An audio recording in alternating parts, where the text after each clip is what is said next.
Hello student, कैसे हैं आप। नेक्सस एजुकेशन पॉइंट में आपका स्वागत है। आज हम बात करेंगे MPS 002 अंतर्राष्ट्रीय संबंध।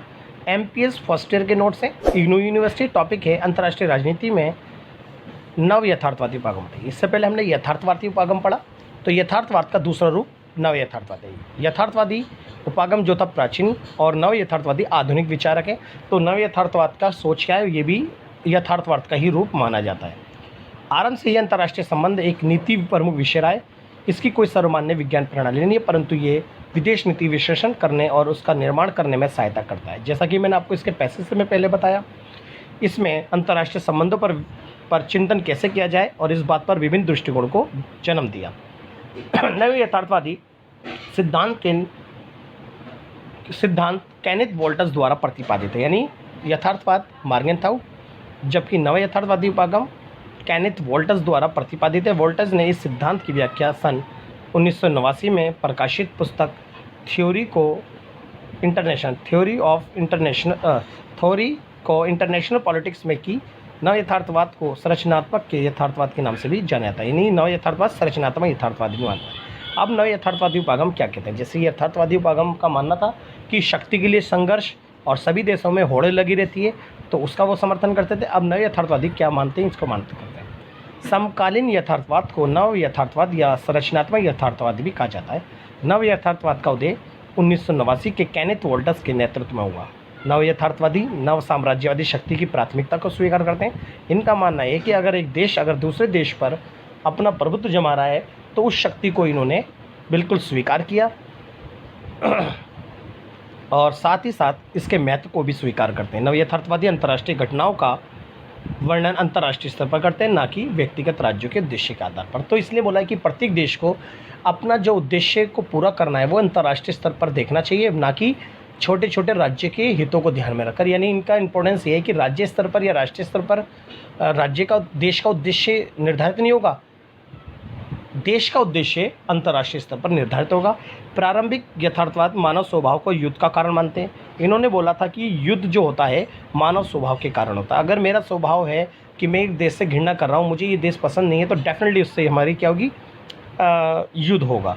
वही नव यथार्थवाद विचार अंतर्राष्ट्रीय व्यवस्था की अराजकता का युद्ध का कारण इनका मानना यह है कि युद्ध का कारण है अराजकता। अगर दो देशों के बीच में अराजकता फैल रही है और हमें घृणा पैदा हो रही है, कोई देश हमें उत्पाद बढ़ा रहा है, तो डेफिनेटली युद्ध होगा। जैसे भारत और पाकिस्तान, यानी पाकिस्तान ने जब कश्मीर में घुसपैठ करी, हमारे यहाँ पर अराजकता पैदा करी, तो हमारा युद्ध पाकिस्तान से हो गया, क्योंकि युद्ध का कारण नव यथार्थवादियों ने अराजकता को बताया। जैसे हमारा बांग्लादेश से बहुत सारे शरणार्थी हमारे देश में आते, तो हमारे देश में अराजकता फैला रहे थे। इस अराजकता से परेशान होकर तो भारत ने बांग्लादेश का निर्माण करा, पूर्वी पाकिस्तान से युद्ध करा। नव यथार्थवादियों के अनुसार मानव स्वभाव नहीं बल्कि अराजकता के कारण घृणा, शंका, भय आदि विश्व के सभी देशों में जन्म लेते। नव यथार्थवादियों का मानना है कि चाहे वो विभिन्न राज्यों के मध्य संबंध अच्छे क्यों ना हो, कभी न कभी आपस में मतभेद अवश्य होता है। तो ये बोलता है ये नव यथार्थवाद। तो इन्होंने बोला कि यह नव यथार्थवाद का मानना ये था कि विभिन्न राज्यों में संबंध अच्छे क्यों ना हो, कभी ना कभी आपस में मतभेद होता है। यानी दो अच्छे दोस्त भी कभी ना कभी दुश्मन बन सकते हैं। इसलिए किसी भी देश से अगर हमारी अच्छी दोस्ती है, तो इसका मतलब ये नहीं कि हमें मतभेद नहीं होना। शक्ति को बढ़ाने के लिए हम दोनों में मतभेद जरूर होगा। और युद्ध का कारण अराजकता को बताया। तो ये छोटी छोटी बातें ध्यान रखकर आप इसको कर सकते हैं। नव यथार्थवादियों के समर्थक विचारक जैसे जोसेफ ग्रीवो, वोल्टस, रेमांड, आरो, गिलिन आदि हैं।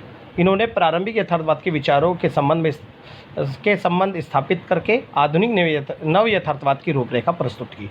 आधुनिक यथार्थवाद उदारवादियों की आलोचना करता है, जिनका मानना है कि राज्यों का सर्वप्रथम उद्देश्य असीमित शक्ति प्राप्त करना है। फलस्वरूप नए यथार्थवादियों ने आपसी सहयोग के मार्ग में दो बाधाओं का उल्लेख किया है। जो बाधाएं क्या क्या है। पहला, नियमों का पालन न करना। अगर दो देशों के बीच में अगर घृणा, शंका बैठती है, वो केवल इसलिए क्योंकि दो देशों के बीच में जो नियम है उसका पालन नहीं हो रहा। अन्य राज्यों से लाभ प्राप्त करना की चिंता। अगर दो देश हैं, बहुत सारे देश हैं, अगर मैं दूसरे देश से अगर लाभ प्राप्त करना चाहता हूँ, तो इसकी चिंता रहती है, तो इसकी वजह से भी अराजकता फैलता है।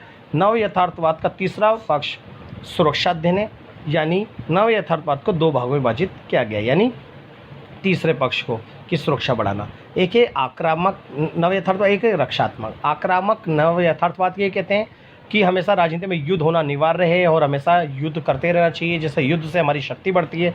जबकि रक्षात्मक यथार्थवाद कहते हैं कि हमें प्रत्येक देश हमारे अपनी रक्षा करनी चाहिए। नव यथार्थवाद का दूसरा उपसमूह रक्षात्मक यथार्थवाद है। रक्षात्मक यथार्थवाद के अनुसार विश्व में विभिन्न समस्याएं विस्तारवादियों के शक्तियों के कारण हुई। अगर आप साम्राज्यवादी शक्तियों का बढ़ावा दोगे और साम्राज्यवादी गतिविधियाँ करोगे तो डेफिनेटली आपका युद्ध होगा।